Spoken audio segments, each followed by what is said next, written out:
Thank you. How many needed Navassa for a new one? How many did it put at the top of the honor roll? Oh, a couple. How many still need Navassa for a new one? Well, maybe in a few years we'll get another chance. Well, this is almost the same talk as yesterday, except I changed the date in the title slide. So we'll get going. How many were said in yesterday's talk? A long, long time ago, when God created the world, he created a place called Navassa. And you know what that means, don't you? You can't go there.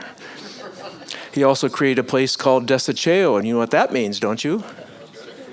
Can't go there either. That's right. You guys are pretty sharp. Navassa and DXCC are U.S. possessions in the Caribbean, and they're controlled by the U.S. Fish and Wildlife Service, and they're considered closed refuges. And the most wanted list, things are at the top of the most wanted list because you can't go there, either because they're physically remote, like Heard Island, Bouvet, politically remote, like DXCC, Navassa, North Korea, some other places. They're expensive, financially remote, or the logistics are really complex, for even some of the easy, politically remote places, I would say. So there's a lot of complexities and things that put things on the most wanted list for a reason. And looking at Club Log, the last activity in Navassa was in 1993. And it was generally considered, like Chris just said, probably the most wanted realistic entity, at least in Europe and Asia. And a long, long, long time ago, getting permission when it was governed by the U.S. Coast Guard, you would ask for permission to go, and they would say, when do you want to go, and how can we help? After the Fish and Wildlife took over, when the Coast Guard abandoned the island, Fish and Wildlife Service says, no way can you go, because it's a closed refuge. How long did it take, after President Kennedy said we're going to go to the moon, how long did it take? Probably 10 years. 8 years. How long did it take the KP-15 project to get to Navassa? 13 years. So the conclusion is it's easier to get to the moon than it is Navassa. So let's look at why you can't go there, politically remote and physically remote. In 2002, after several attempts individually to get permission to go to DXCC and Navassa, we formed the KP-15 project, and with the goal to cooperate with the U.S. Fish and Wildlife Service to get permission to go to these islands. And it took 7 years to get permission to go to DXCC. And each of these papers represents an appeal or an application or something, in some major form to get permission to go to DXCC. And after DXCC happened, we had very good relationship with the Fish and Wildlife, and we thought within a year or two would be on Navassa. And there were retirements and transfers, and basically we had to start all over again. We had 2 congressional hearings, we had multiple use permits, and the last 2 or 3 years, 3 of us spent at least 25, 30 hours a week. It was almost a full-time job with paperwork, working with the Fish and Wildlife.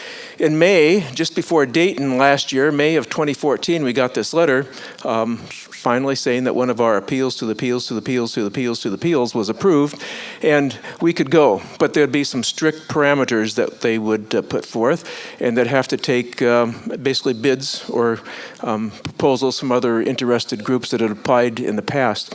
And there won't be any more requests accepted for another 10 years. So since it was 22 years since the last DXpedition and 10 more for the next, this is like a generational DXpedition, once every 32 years. So if those of you who didn't get it, hope you're around in 10 years. So we'll try for it again. So we finally got the green light at the end of August last year, and by October 1st, proposals were due.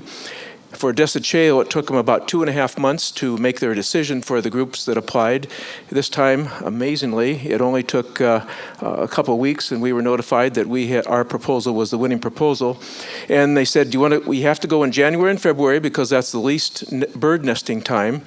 And do you want to go in January of 2015 or 2016? Well, with the sunspot cycles on the decline and with the way things change with Fish and Wildlife, there's no way we were going to go in 2016. We wanted to go sooner than later because we had the green light. So the strict rules were the permit was valid until the middle of February. We could go for 14 days. Couldn't interfere with the nesting birds, make no environmental impact. We couldn't take crossbows and other specific weapons. We couldn't do any gambling. I don't know what that has to say about sunspots, but that's always a gamble. We could take 15 people maximum. We had to take 5 fish and wildlife people along to make sure we complied with all their rules. We had to provide all their food and water and their infrastructure and their transportation from Gitmo. And we had to use a helicopter landing. And we had to have a standby ship for evacuation and other things. So that were some of the requirements that Fish and Wildlife said. And of course, you have to do this at no cost to the U.S. taxpayer. And by the way, it's going to cost $104,000 to do that. So it's due 30 days before you go. Amazing. So anyway, we got the politically remote checked off. Let's see about the physically remote. This is a view of Navassa. You can see looking down from space. There's a nice beach that goes all the way around, most of the way around the island. Well, not true. If you look at it horizontally, there's cliffs all the way around, and that's why there's no access. There's no beach or access. It's very unfriendly, and there's no beaches. There's very hazardous access, jagged cliffs, and the ground is very rugged. There's potholes that are hidden in the grass that you can drop into. It's very hot, and there's no natural water. There is a little cistern at the lightkeeper's house where some rainwater collects. There's poisonous plants and trees and spiders and rats and lions and tigers and all kinds of things. Nobody lives there, but the Haitian fishermen visit there mostly to get water from the cistern. It's a wildlife refuge, and you have to go in January and February, but the problem is that's when the roughest seas are. That's when winter storms from North America burn out in the Caribbean. And as it was, our boat was only able to stay on station about 40% of the time. So it's 2 square miles of petrified guano. Columbus visited on his 3rd and 4th visits and didn't find any water or resources there, so he moved on. And the Guano Islands Act of 1856 said that anybody who mines guano could claim that for the United States. And there was over 1 million pounds of phosphate shipped away from Navassa. It's claimed by 7 countries, U.S., Haiti, Jamaica, Cuba, Mexico, and some other South American, Caribbean countries. And U.S. control is generally accepted because of the economic and navigational and refuge management activities there. Back in the 1800s, with the guano mining, the conditions were very harsh. And to make a long story short, there was an uprising and several of the supervisors were killed, and the mining ceased just before the turn of the century. The Panama Canal opened in 1914, and because most of the shipping from the East Coast to the Panama Canal went through this area, the U.S. Coast Guard built a lighthouse, one of the highest lighthouses that was built 98 years ago. And it was automated in 1930, and the first ham operation from Navassa was in 1929 by the last lighthouse keeper. So that was the first ham activation. It was an observation post in World War II, and it was dismantled in 1996 after GPS and satellite navigation came into being. And then the Fish and Wildlife took over, and now it's a closed refuge. Here's a view of the lighthouse and the keeper's house. Looking to the west, we were allowed an operation around the lighthouse. We could use the path going down to Lulu Bay, which is where the ship was supposed to be most of the time. And several years ago, all the ham operations went up the famous ladder, about a 30-foot ladder from Lulu Bay up to this thing right here. And this is how it looks today. The ladder has been taken down. It's gone. And this is actually about the same area where the fishermen come ashore. We found a boat that could take us there with a helicopter, and would handle our crew and all of our equipment, about everything we wanted. What did that cost?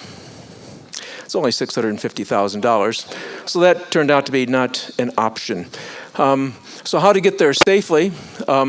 Number one, renting a boat like that wouldn't work. And as it turned out, with the weather, the boat probably wouldn't be able to stay on station anyway. Could we go from Haiti? It's too far, even though Navassa is 40 miles from Haiti.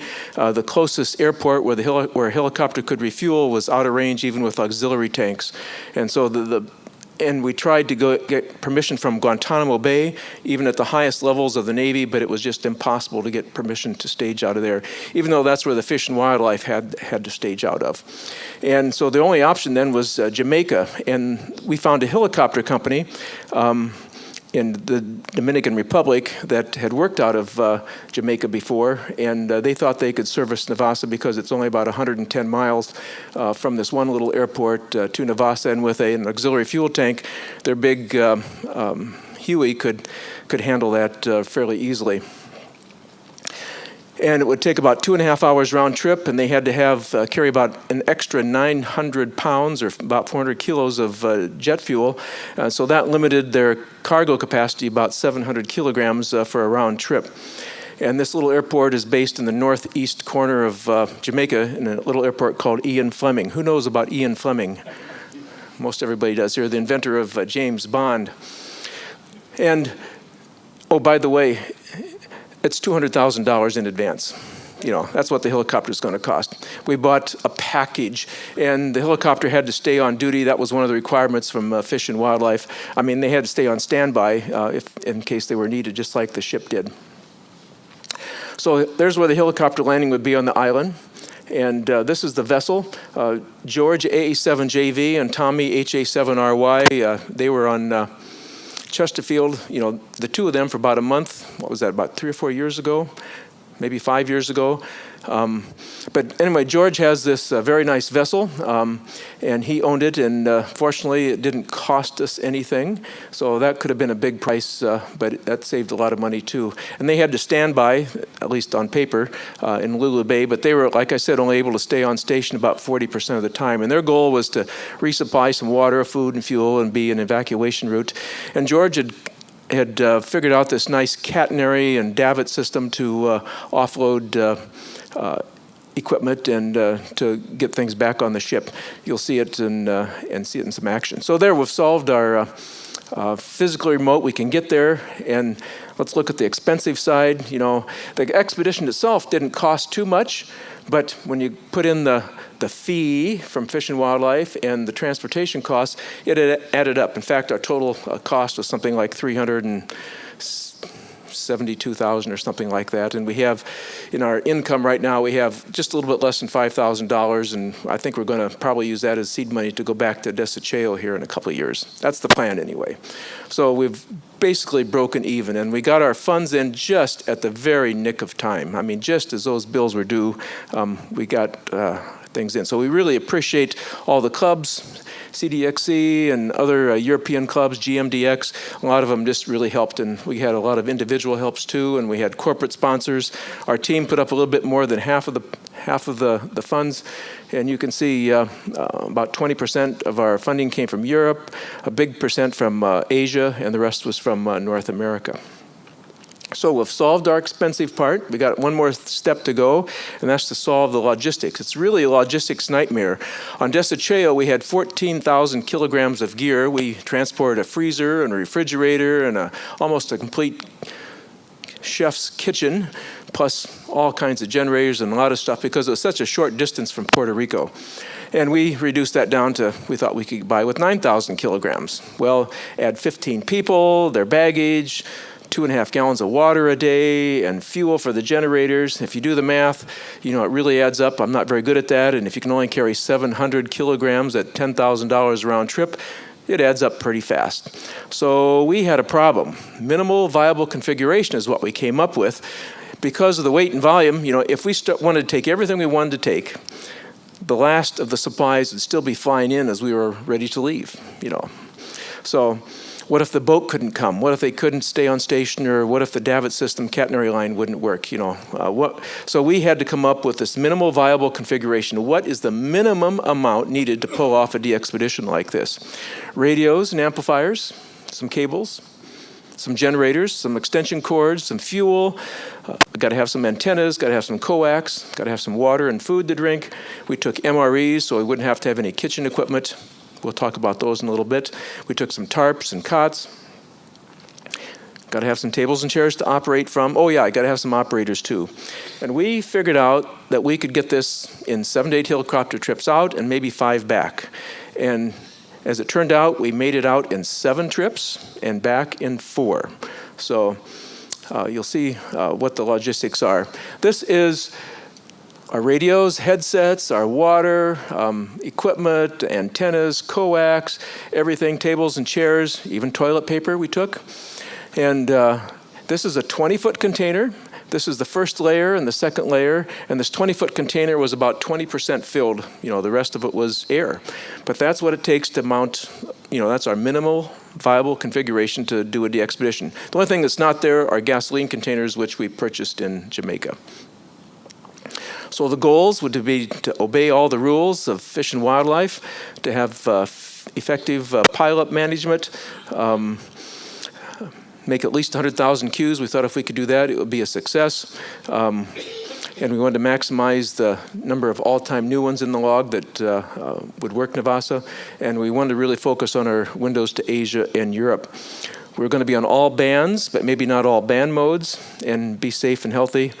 And choosing a team, very important for something like this to be compatible, to have some hard workers who have done things like this before, have good pile-up skills, somebody that's trilingual, in 3 languages, have some special skills of antennas, power, IT, things like that. And of course, for a trip like this, you need a sense of humor. Here's our team. Average age, 64. We're not getting any younger anymore. So the final preparations, we had to have immunizations. We took malaria prophylaxis. Fish and Wildlife required us to have medical evacuation insurance, and we limited our personal belongings to 20 kilos. So we all came from the United States, except for Tommy. We met in Jamaica, and we took a 2-hour bus ride over to Ocho Rios, which is where the little airport is, and we stayed at the Moxon Beach Club. On a clear day, after the maids had been there and cleaned up the cockroaches and the mice and put new tablecloths on, it might have been a 1-star hotel. It was okay. It was certainly not what I would call a 5-star beach club, but it was a place to stay, and that's all we needed. And the pilots had stayed there before in their previous missions, and so it worked out. It really did. And without the help of the Jamaica Amateur Radio Club, we couldn't have done this, because they helped grease a lot of skids for our logistics and getting things in and out of the country. We had a planning session, and we did a lot of our work at the Ian Fleming Airport. This is a very modern airport in Jamaica. There's 43 people on staff, and they have 1 scheduled flight a week. These are the customs people who went through our things. We had to unload our container. They actually had 2 dogs that sniffed everything, and they went through everything we had. They didn't care how many vials of morphine I had or how many packs of sponges. It just had to exactly match the manifest. And we had MREs, and they went through every box and every MRE to make sure that there were none expired. So what's an MRE? Meals ready to eat. You'll see those in just a little bit. That was how we ate. So we did some careful planning. We weighed everything, put things in stacks, staged things in priority to go. The chairs represents the seat in the helicopter and how we would stack things in the helicopter. So that's how we packed things up. The helicopter arrived, and Bob says, "We got to take more than 600 kilograms a trip." And the pilot said, "No, look, we're right at the upper limit of our flight envelope as it is, so that's it." And we were plus or minus a couple pounds from the weight limit. We really weren't ever over. There's our water that we took. We took some gasoline. I arranged ahead of time to have those shipped into a hardware store, and when we went to the gasoline station, he couldn't figure out what we were doing. So we put everything back. We took everything, had taken everything out of this 20-foot container, and customs reloaded it for us into the 40-foot container in reverse order. So the first things out were in the front, and the last low priority things were in the back. So we've solved all these things, all the things it takes to pull off a DXpedition like this. The helicopter arrived. We were ready. The game plan was Fish and Wildlife would leave Guantanamo Bay before dawn one morning. They'd get there in about an hour. They'd check things out, give us a call, and say, come on over. And so the plan was then to have a lot of helicopter trips back and forth. And the ship would come from Miami. Actually, it was already in the area, be there with 3 operators, and we would proceed. Well, that morning came, we were up at 5 o'clock, we were out at the airport before dawn, and silence, nothing. We tried calling their satellite phone over and over, and by 10 o'clock, we're getting worried. By noon, we were really worried. By 2 o'clock, our pilot said that's the last time we can go for a flight, for a round trip before it gets dark. And since we had all their food and water and their shelters, we thought, well, maybe they've had trouble. We need to go at least on a humanitarian trip, at least to drop off food and water. They might not let us stay, but at least we can give them their supplies that they need to survive. And we were just getting into the helicopter to leave, and the sat phone rang and said, come on over as fast as you can. What was the delay? Oh, there was a congressional delegation in Gitmo, and they closed the airport and shut off all cell phone service and stuff. So thanks to our government, who's there ready to help us all the time, Anyway, we finally got the green light. We took off, and this is our first view of, I don't have sound hooked up, do I? But that's okay. Is there a sound cord? Okay. So you can see the lighthouse coming into view there. We landed at the lighthouse. We put up the flag. This is, you'll miss some commentary from here, but this is from WB9Z's, maybe I can turn up a little bit of volume here.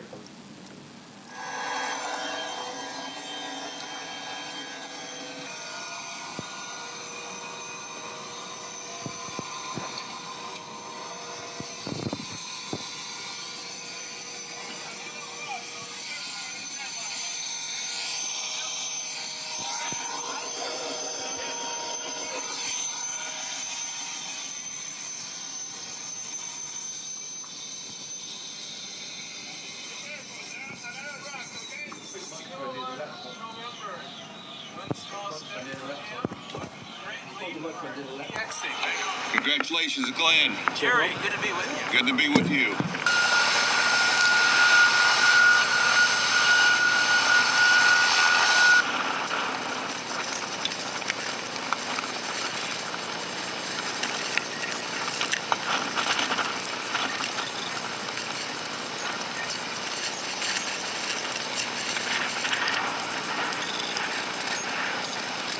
I'm looking at Europe right now here.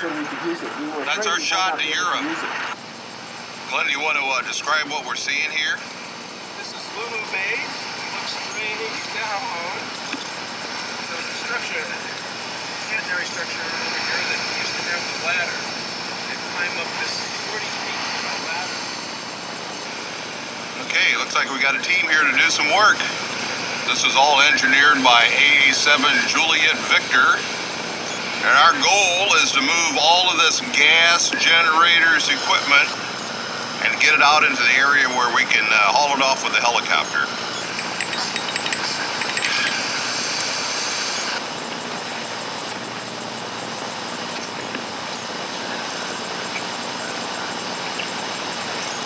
Okay, we got Craig going into the shower here. What a beautiful day.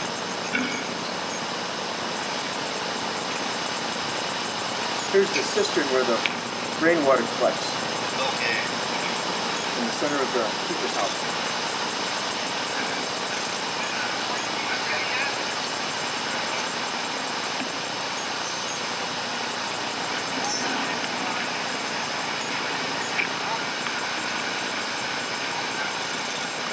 W2GD out there moving an antenna, rotating the Yagi around. There's K6MM supervising. There's the lighthouse.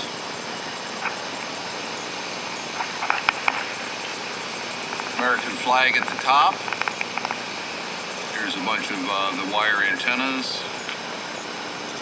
There's a 6-meter antenna.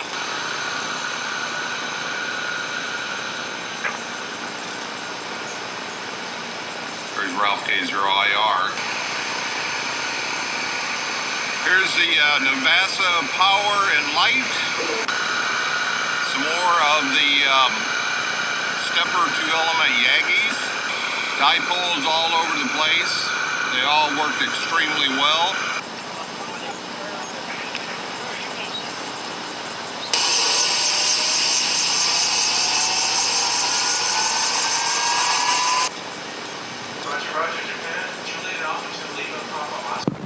And that's making the last cue. This is a picture of our helicopter taken from an incoming Fish and Wildlife helicopter. So that's, it looks like it was a big spot on the pictures before, but the helicopter fills up that pad pretty well. We were able to use the lighthouse, even though there was a lot of, it was very rusty, very dirty inside. You can see how deep some of the rust is, some of the railings were missing, but it was actually pretty safe. It was very dirty in there, and the first day we shoveled out several inches of stuff, very hot, very dusty, and I never felt like I needed a shower more than that day. And of course, the only thing we had was salt water to wash off with, so it seemed like I felt dirty from day one until we got home. In the lighthouse lobby, we set up 3 stations. It was perfect for that. You could almost eat off the floor. In the keeper's house, it was kind of dirty to start with, but we got things cleaned up pretty good for our tents and cots. This is our original antenna plan, to have all these antennas and things, but if you're a ham on a DXpedition and you have this 160-plus foot tower, you're not going to let it just sit there, are you?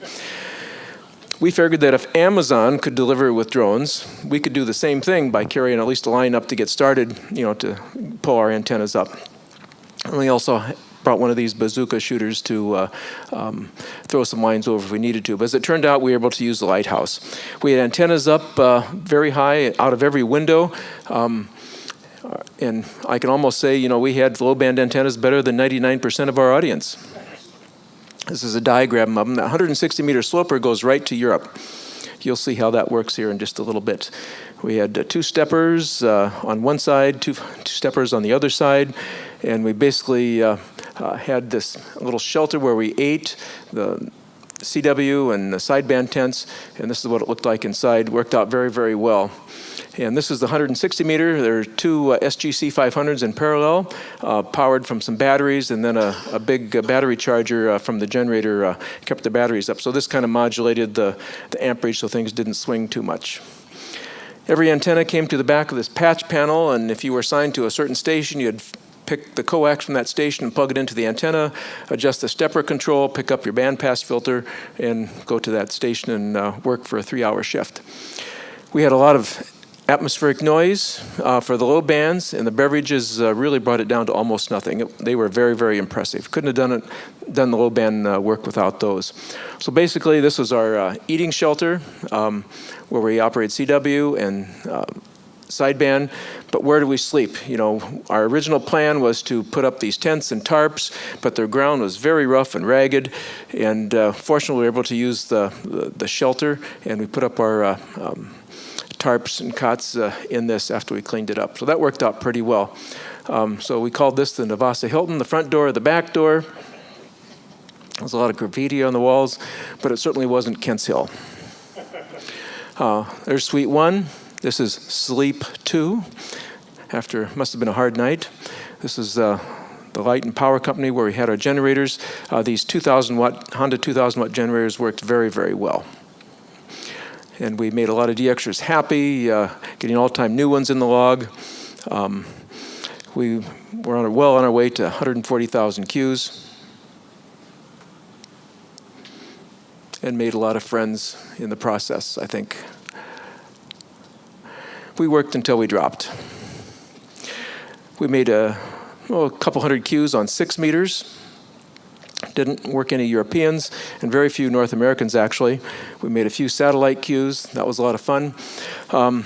These are the 160-meter contacts to North America. As every night goes by, you can see We made quite a few.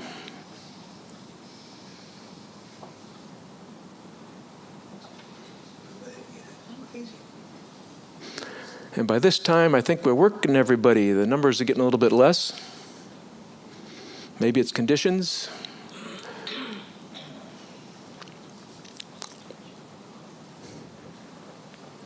It's interesting they had a big surge during the day at one point. So this is Europe, 160. First night, you can see North America over here on the side too, but not too many got in that night or the next night. Pretty spotty. Ooh, guess who the operator was that night? I'll introduce you to him here in just a second. So you can see there were some really good nights and some nights that weren't quite so good. Or maybe we've worked everybody. So who was that operator? He never fell asleep. Helicopter from the lighthouse, kind of a different view. Looking down the helicopter, you can see our beverage coax line running this way over to the shacks.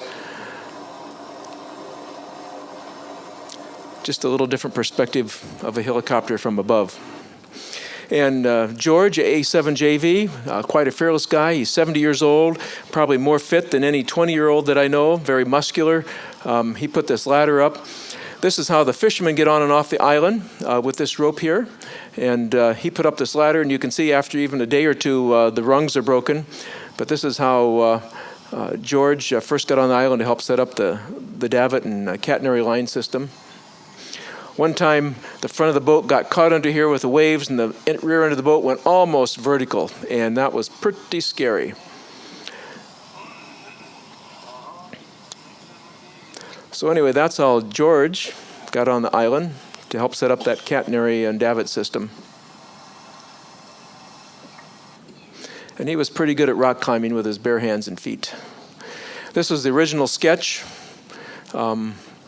And you can see it turned out to be a little bit different than the original sketch, but it certainly did work.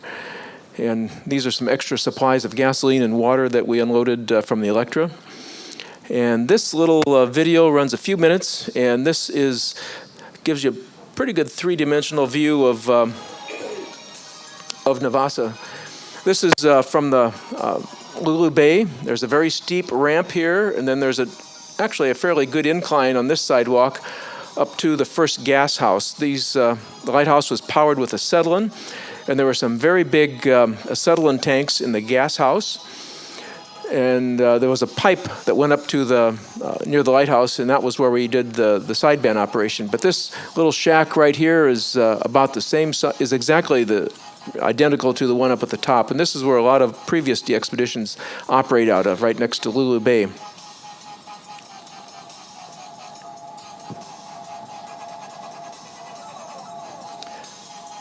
There's the little concrete gutter that the pipe laid in that went up to the lighthouse. It's probably about a half a mile from Lulu Bay up to the lighthouse. And the first part here is fairly level, but in just a moment we're going to go up this steep incline. Again, it's very hot, and if you're carrying 50, 60 pounds of water and gasoline, you break out into a pretty good sweat on the way up.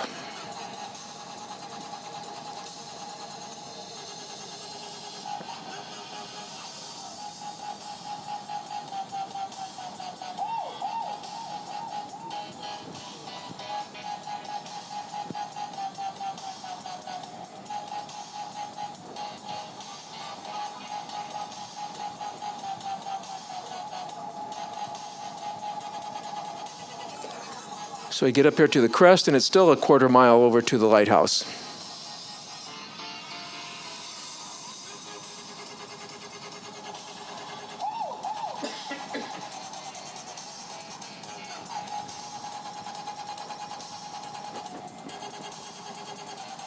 If you look at the flag at the lighthouse and then see how stable the camera is, it's an amazing gyroscope that keeps the camera level.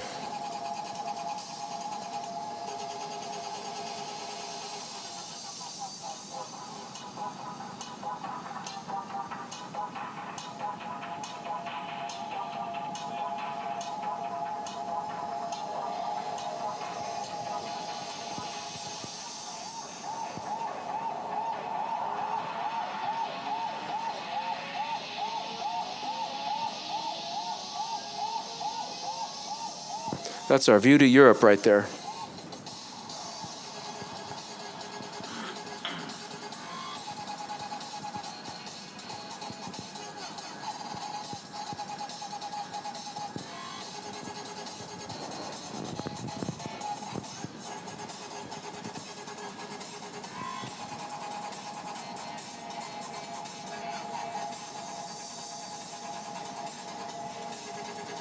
We put up that tarp to collect rainwater for bathing, but after we put that up, it never got any rain.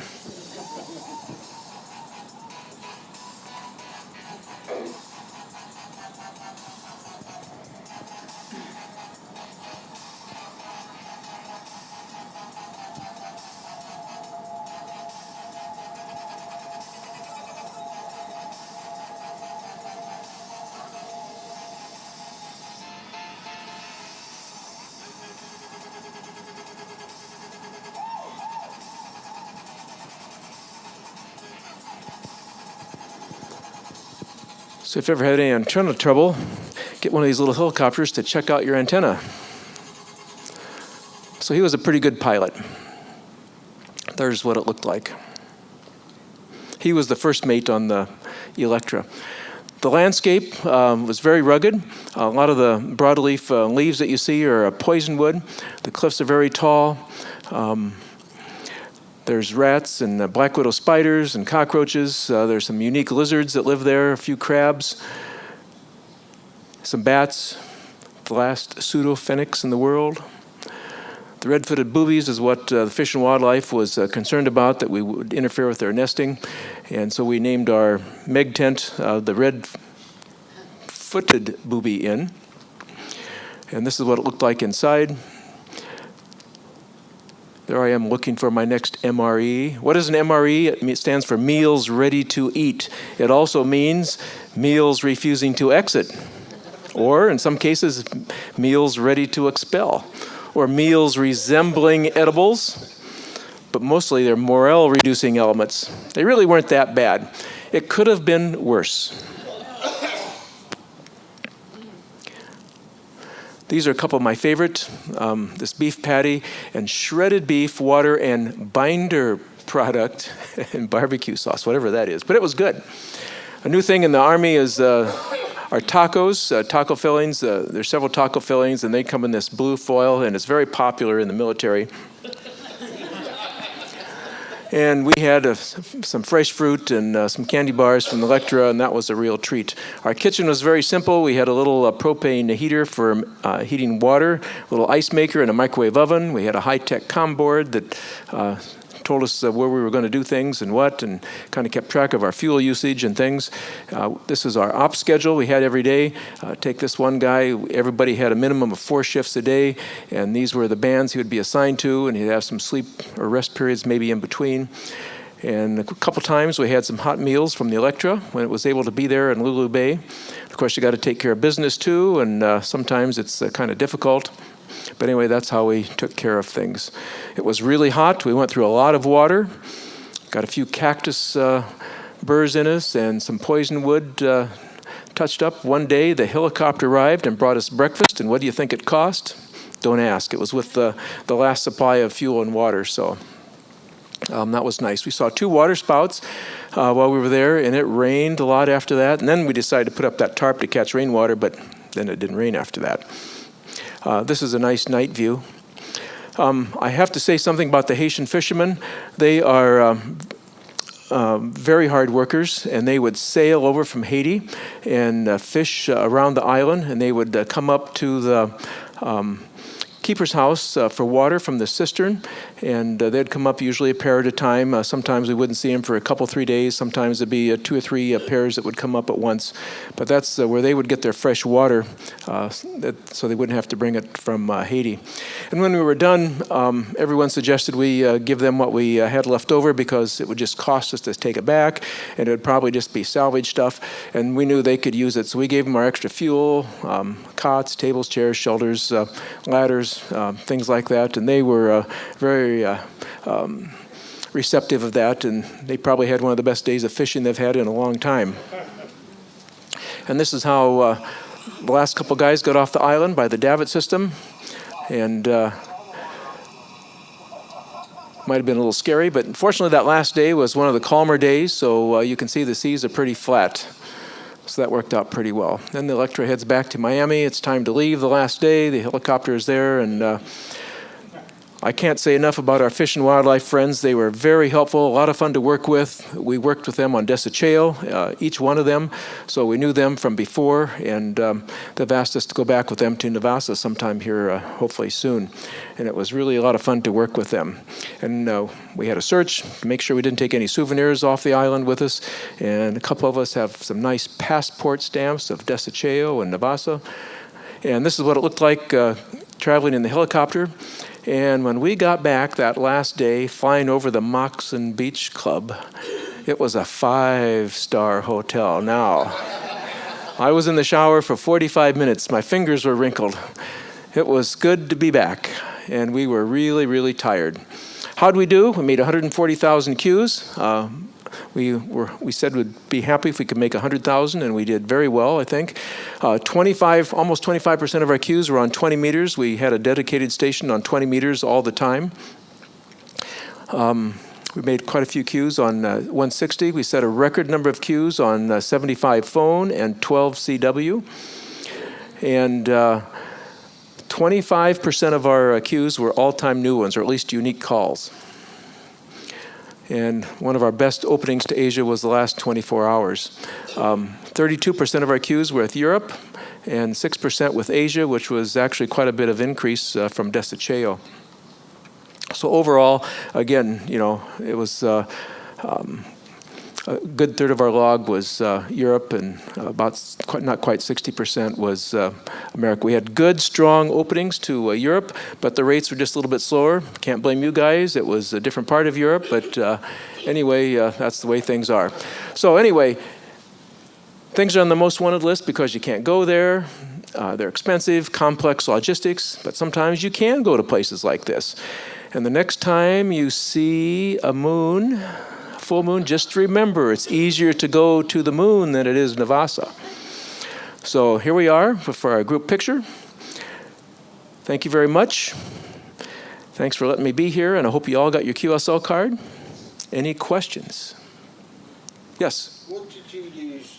I see the sticker I asked. What did you use in the way of masts to put those? M Squared built some masts for us. They were 20 feet, and they went together pretty well. We probably could have gone up a little bit higher if we had another little section or two, and if they were a little bit stronger, it would have been nice to have them a little bit higher, but with the winds we had there, that probably worked out pretty well. The dipoles were very high.